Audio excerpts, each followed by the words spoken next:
What up, y'all? Appreciate you showing up, hanging out, listening to my dumbass. Like and subscribe.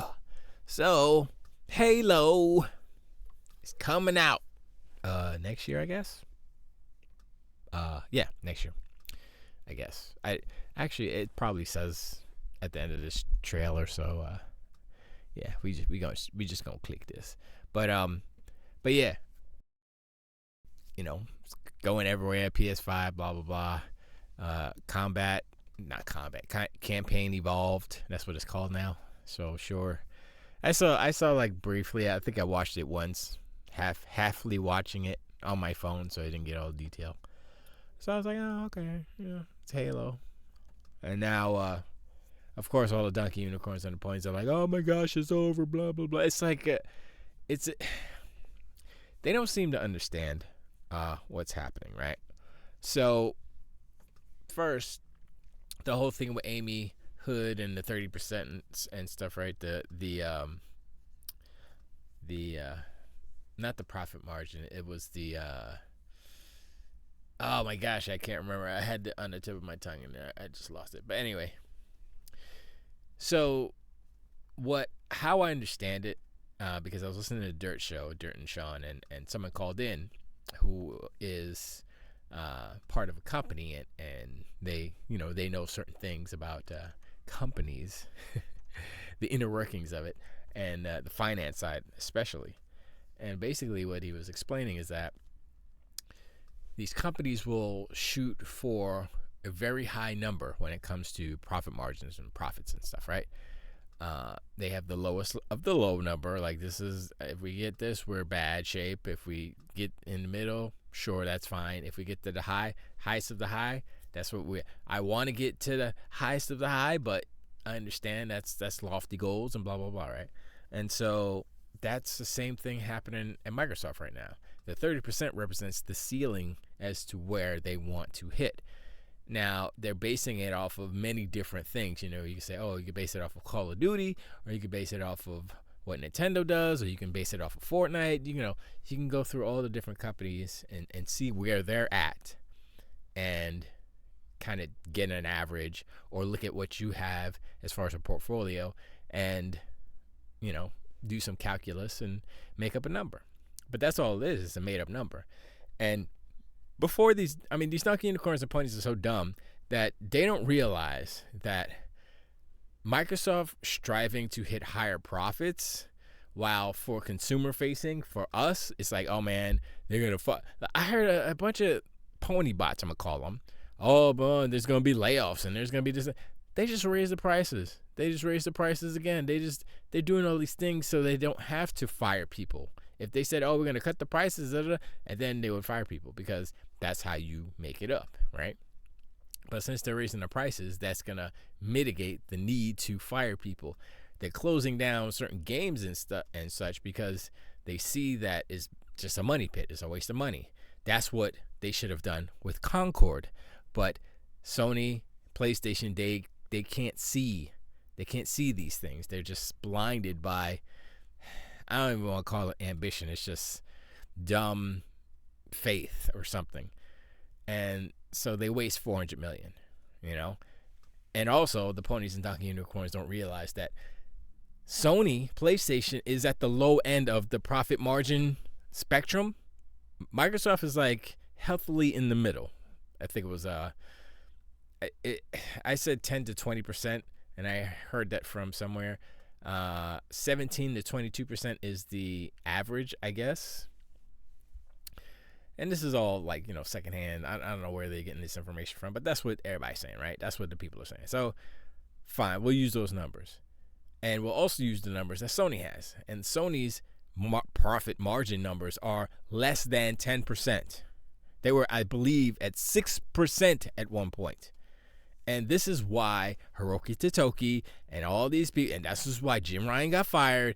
This is why all this stuff is happening on PlayStation. And if you don't think that there are going to be more PlayStation exclusives coming to Xbox, then you got another thing coming. The storm is coming, whatever that lady says. It's just, come on, son. And you see, like, the hilarious funny thing, the most hilarious thing is this: Halo will sell more than Ghost of Yotei on PlayStation. Period. That's what's going to happen. Look at Forza Horizon 5. Look at Grounded. I don't even know what Grounded did. They did a couple of million, I think. What other games did they put on there? All the games that Xbox is putting on PlayStation are selling better than PlayStation's own exclusives. They're taking over the top 10. Most played, most sold. Come on, son. It's ridiculous. And so they're over here. They're like, oh my gosh, Xbox is doing, the doom and gloom and all that stuff or whatever. But yeah. So let's play this. No sound though. I'm not playing the sound because it doesn't. We're just looking at the pretty graphics because basically that's all this thing is new Unreal Engine 5 graphics. It looks really good. I think it still has that Halo jank, like the original Halo jank, if that makes sense. Not in these scenes because it's a cutscene, so cutscenes don't really count. But when you see the gameplay, it's like, oh yeah, that's Halo. There you go. And it looks pretty good. I mean, look at all the not popping. I don't even know what that is with the reflection on that Forerunner structure. Look at the Niagara. They call it Niagara, right? The particle fizz of Niagara. Look at the grunt. He looks so cool. Anyway, it's Halo. It's gonna look good. It's gonna play like Halo. There's a lot of pop in. I think. Let me see. I'm trying to little stutter there. I know Digital Foundry's gonna have a field day with this. They're going, let's look at the and then they have the little graph with the little bloop bloop bloop, the frame times and all that stuff. I'm like, yeah, okay. This looks like Halo Infinite. It looks good. It's cool. The lighting's pretty good.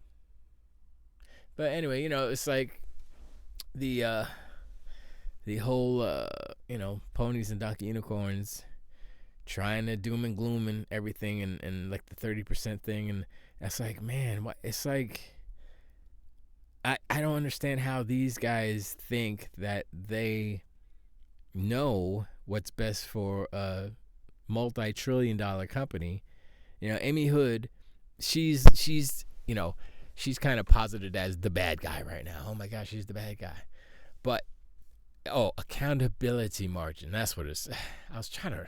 It's like, yeah, accountability margin. There you go. And basically, what that is, it is a profit margin, but it's. Excuse me, just joking.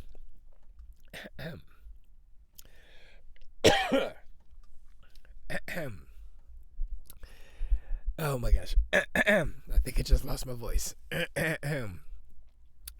Accountability. Accountability. The accountability margin. So basically what it is Amy Hood and Satya and all these bigwigs up on top. Look at the sand deforming. That's so cool. And they're saying, okay, we just spent all this money for Xbox / Microsoft Gaming. So we need to see some money coming back. And now it's not just, the big, games, the big tentpole games and stuff in those giant studios. It's like everybody needs to start pulling their own weight. And that's not I don't think that's a bad way of looking at it, like especially if you're running a business, right? So if you have like a little baby studio, little indie studio, and let's say like Double Fine, right? And their budget is, I don't know, 60 million bucks, right? 60 million, and they put out a nice cool game, and then you say, okay, well, we can account for this much money in Game Pass through the subs and all that stuff, and then people bought it, blah blah blah, and they can see if they meet that 30%. Now I don't know about a game like Keeper, but I mean maybe the amount of, like, if they space it out properly, they can say, okay, this is a first party Xbox game, it's in Game Pass, and so we can account for a certain percentage of players. Or they can just do it like that. They can say, okay, the amount of players that played it, you take that, you take the sub or the average sub, or you can actually do the actual calculus and say, okay, well, it's day one in Game Pass, so it has to be the $30 or $20, whatever. You can still do the $20 thing. And you could do the math like that. That's what the ponies like to do. Oh, 42, they lost all this money because this many people played it on Game Pass and blah, blah. I'm like, okay, well, that's, you didn't account for what they paid into Game Pass. And that's where the calculus happens. They say, okay, well, we paid, this many people played Keeper, this many people through Game Pass, so we can do that math plus what it's sold plus whatever is on Steam and wherever else, right? And so it's possible. It's possible. I mean, I think a game like Ball Pit, or yeah, that's what it's called, Pitball, whatever that. It's very addictive. That's a very addictive game, and I didn't think it would be that addictive, but it was. It is. I'm playing it. I'm gonna play it later. It's a really good game, and like a game like that made by I don't know how many people, maybe one dude, maybe a couple of people, not a lot of people. A game like that can make bank. A game like that would definitely make that 30% margin. So the game doesn't have to be a big giant, blockbuster, game like how PlayStation likes to posit all their games. And I think part of like the 30% thing, Amy Hood, and part of like the Ghost of Yote little ass budget and stuff like that is part of the resetting of the industry in a way, the course correction that was needed away from PlayStation's giant games that cost way too much. They weren't sustainable. They weren't, what's his name said it? Sean Layton said it. He's like, yeah, we can't. This is not. We can't do this. It's too much money for right. And so they're starting to figure out how to make cheaper games that are successful. I'm gonna say that in quotations because they haven't really given us numbers. Because PlayStation doesn't like to brag when the numbers are really tiny, and that's why they're so silent. As of late, as of recently, as of forever, all the time, because they're like, no, we don't want to. There's the Hunters. Oh man, I hated the Hunters. Wait a second, I don't ever remember. Yeah, I didn't have a Warthog when I saw the Hunters the first time playing this. Oh, poor Hunters. They're just worm dudes. Anyway. So, the 30%. I mean, look. Hiroki Totoki. Remember they had their business meeting, whatever that thing was called? The round table without a table? I think it was a coffee table. Anyway, they were sitting there. Herman Hulse and Hiroki Totoki and some dude talking. And then the CFO lady was, I think that was her, right there in the end. And they said that they want to do double-digit margins, above 10%. So like, I mean, just think about how poorly PlayStation is doing right now because their margins are so low. And you if you listen to the Donkey Unicorns and you listen to the Ponies, they say, oh, but they made all this revenue. They made all this money. Look at them. It's like, that's not profit. We're talking about profit. And that's what Amy Hood's talking about. She's talking about profit. Now, I don't see, I mean, yes, there is a possibility that there may be cuts here and cuts there, right?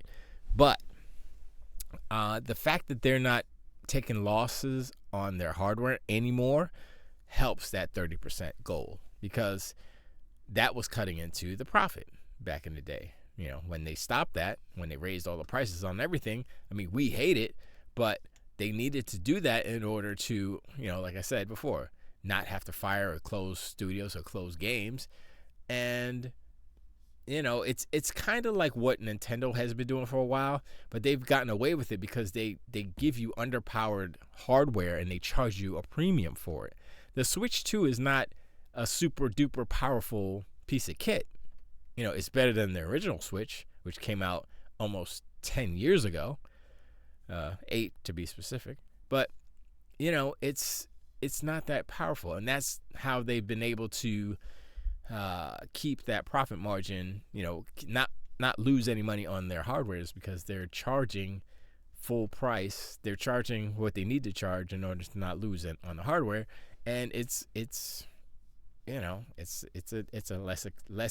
not less expensive, but it's a less powerful piece of kit compared to the actual current gen stuff.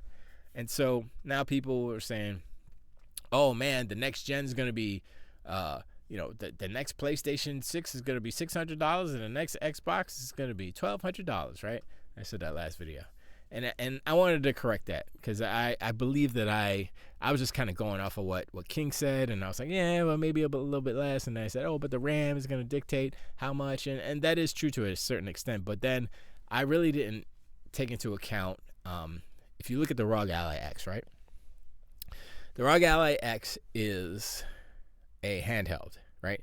So automatically it has some things that a home console will not have, which are batteries, which is a lot of money. That's a lot of cost in those things, on those devices, and a screen, which is another cost. Everything else, I guess you could say is comparable for the most part. Yeah. And so if they really, really wanted to, Xbox, right, they can have a console that is just the console. No controller, no nothing. They can sell the controller separately, or they can say, yeah, the Xbox Series controllers work fine. You can use that one if you want to. Or we have the new controller. Boom. They can have a bundle where it's the console and the controller. I mean, it's just to mitigate costs, right? So controllers are not exactly $100, but they could be like, it's $100 for the controller, and they could charge $100 less, or what? There's a bunch of different things that they can do to try to mitigate the cost, but the cost would be, I believe, I don't know if it would be lower, but I know that the battery and the screen would, lessen the cost of a home console versus the handheld. So, and if you look, the handhelds are very expensive, and you can say, okay, well, handheld, you can look at handheld, and then you can look at a micro PC or mini PC, like I was talking about last week.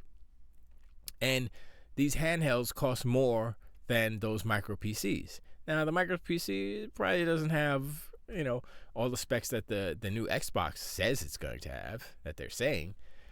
But, you add a couple of $100 here and there, then you're under $1,000. Now, I was thinking, okay, look at the base, look at the most powerful console in everyone's camp, not including Nintendo, because whatever. But you look at the PlayStation 5 Pro. The Pixeltech 5 Potato, right, is $750 without a stand, without a disk drive. So expect that for the PlayStation 6, no stand, no disk drive, right? $750, right? So I say that the PlayStation 6 is going to be $899. Why? Because, well, more powerful, more RAM, all these things, right? Plus, they don't want to lose money. They don't want to lose anything. They don't want to take a loss on the console. So they're going to make a profit.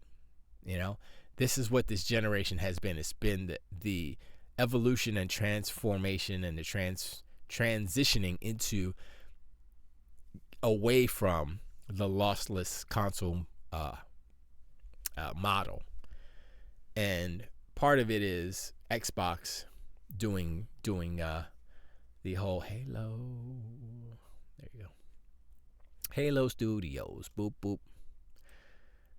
But actually, you know what? I wanna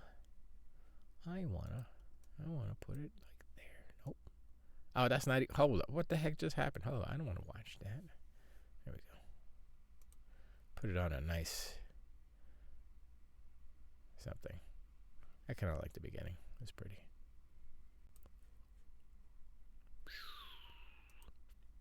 Look at Master Chief's booty. Anyway, so they're no longer are these companies losing money. They're looking at Nintendo. It's like, Nintendo's so successful, blah blah blah. We need to do that.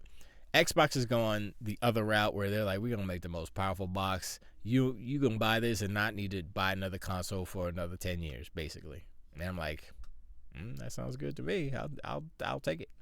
But you look at everything that PlayStation is doing, and I mean, outside of the noise that the Dunkin' Unicorns and the ponies are creating, you look at what Xbox is, what's going on at Xbox. Like I said, you take away the noise and you look at what's happening with a clear mind, and you say, okay, it's a business, yes. These are business things, yes.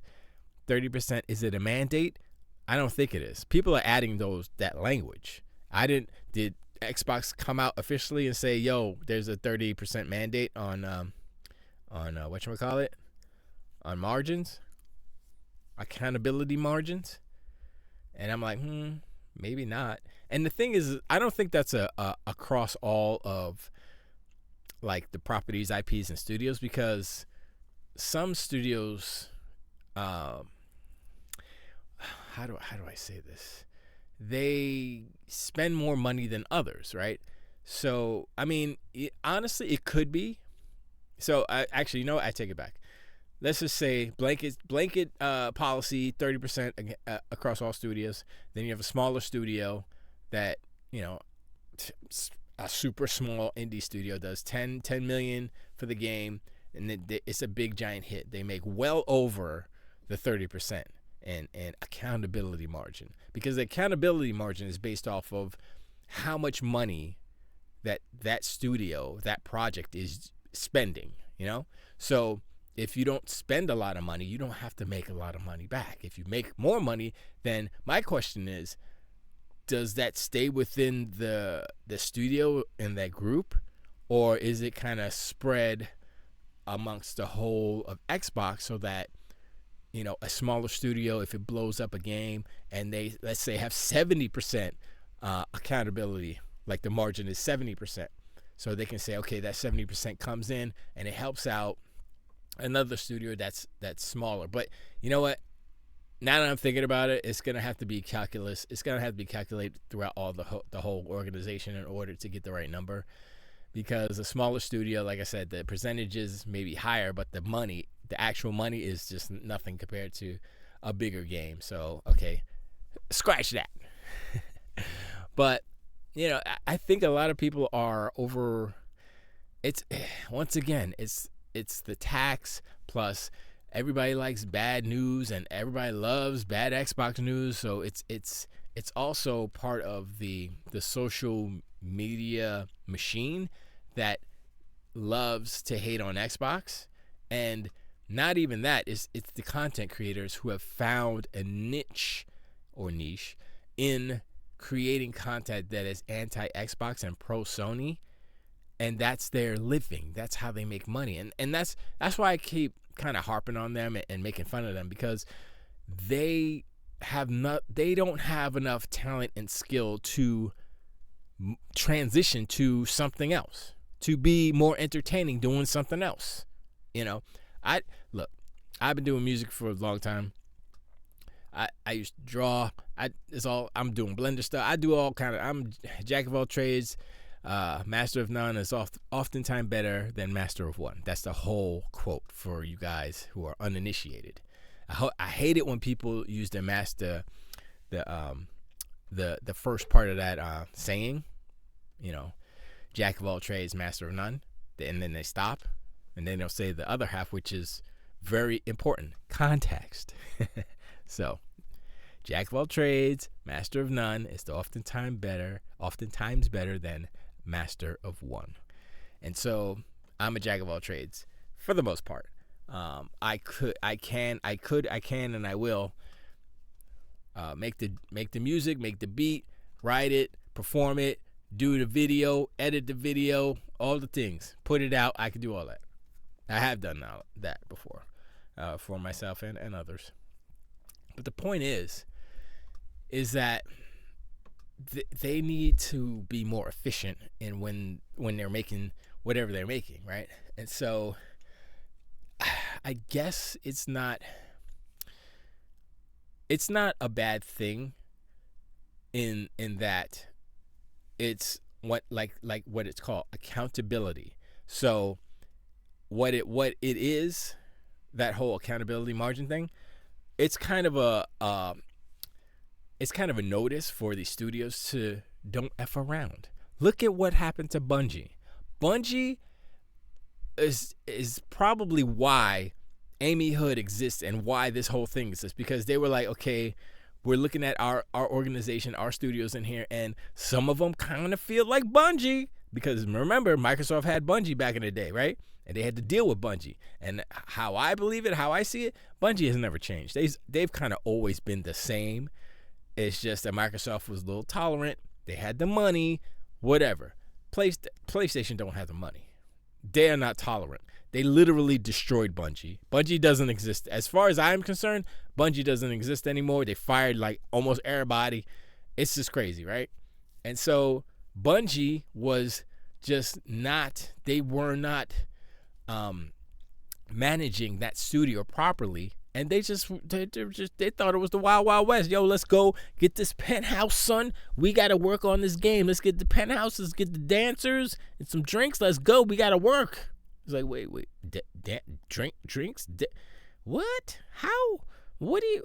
Oh, yeah, the company's, okay. I guess it's fine. They approved it, right? Yeah, they approved it. Okay, let's go and work. Yeah, winky. So it's like, Bungie is the perfect example as to why a person, that CFO like Amy Hood, is applying and putting this type of measure in place so that these studios and these groups are accountable for what they're doing, being more efficient, not wasting time, not wasting resources. And this is part of the reset, like I was saying before, of the industry so that it doesn't crash. If it was up to PlayStation, I would say Sucker Punch and Ghost of Yotei is the first indication that there's hope for PlayStation as far as not being over budget, and destroying the industry in the process. Because, look, Insomniac, I don't know what the budget is for Wolverine. I don't know what the budget is for Spider-Man 3. But it's definitely more than $60 million. So, look, they're not out of the woods yet. They had one game that was kind of cheap. It's selling all right. It's selling okay. It's not blowing up the spot. You know why? Nobody's talking about it. Look, they just dropped this trailer, right? No one is talking about Ghost of Yotei. Everybody's talking about Xbox. Everybody's talking about Halo now. Everybody's talking about Master Chief. And the ponies and Donkey Unicorns are like falling into this. I don't want to call it a trap, but it feels like a trap because it's like they're not supporting their games. It's like Ghost of Yotei. Who's talking about Ghost of Yotei? Who's playing it? You look at the media. You look on Twitter. You look on YouTube. I don't see any Ghost of Yotei nothing. I think I saw one review. I don't even remember who it was. Was it Skill Up? No, it wasn't Skill. I think it might have been. Was it Skill Up? I don't remember. I didn't watch it because I was like, I don't even care because I'm not gonna play it. I don't. Even if I had the ROG Xbox Ally X and it came out tomorrow, I wouldn't play that game because I'm like, I got a lot of games to play, so I'm just gonna play ball pit, whatever it's called. Pits, cross ball, cross, whatever that game is called. It's ridiculous. I'm gonna play this goofy little, it's almost like a phone game pretty much. And yeah, and I'm gonna just be chilling. And then I got Ninja Gaiden chilling. I haven't even played that yet. I got so many games that Ghost of Yotei is falling by the wayside. And once again, Ghost of Yotei is an exclusive. It's not selling. What's the margins on Ghost of Yotei? So now, here's what's going to happen. Here's what's going to happen. In my mind, this is what should happen. Every time a game comes out, we need to ask, what's the margins on that? How much did it cost to make? And how much did they make? Do the math. What's the margins? Is it 30%? And I'm not even talking about just Xbox stuff. I'm talking about PlayStation too, because they're trying to get into 10%. I think they might be in 10%, right, in the double digits right now. But that's a very low standard. And if you like, oh, PlayStation is best. No, they're not the best because they have the lowest standard in the industry as far as making money. You should be concerned that PlayStation isn't wanting to make more money. They're not mandating to make more money because they don't know how to be efficient. They're wasting too much money on these games. Is Spider-Man 3 going to cost over $500 million? I think it's going to cost over $4. It's definitely going to cost over $3.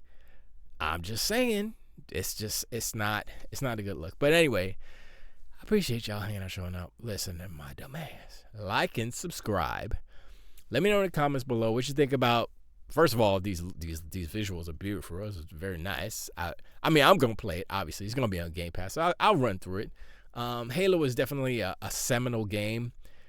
I can't wait for the HUD. Wow, the flood. The flood was the part in this game that said, okay, this is the game. This is the game. This game is crazy. And then the end was kind of cool too. But the flood was it was so just out of the ordinary. And I was like, yo.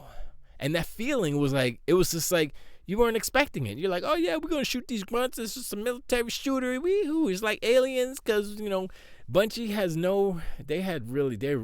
listen, if y'all don't know, if you didn't know, I'm going to tell you right now. Halo is inspired heavily by James Cameron's Aliens, the second film in the Alien franchise, with the Space Marines and stuff like Hudson and I forgot all the freaking people. I mean Ripley, obviously. Ripley, Newt. And then she's shooting the queen. But it's just the Marines, and with that, you know what? They didn't have the swing arm gun. That's a really cool gun. But anyway, yeah, I mean, it was very heavily inspired by that. So, and that's why I say I'm like Bungie is like they've always been kind of borrowing heavily from pop culture and just artists. To be honest, I mean, look, borrowing heavily is putting it nicely. So anyway, rambling. Appreciate, and I'll talk to y'all on the next one. Till to wait.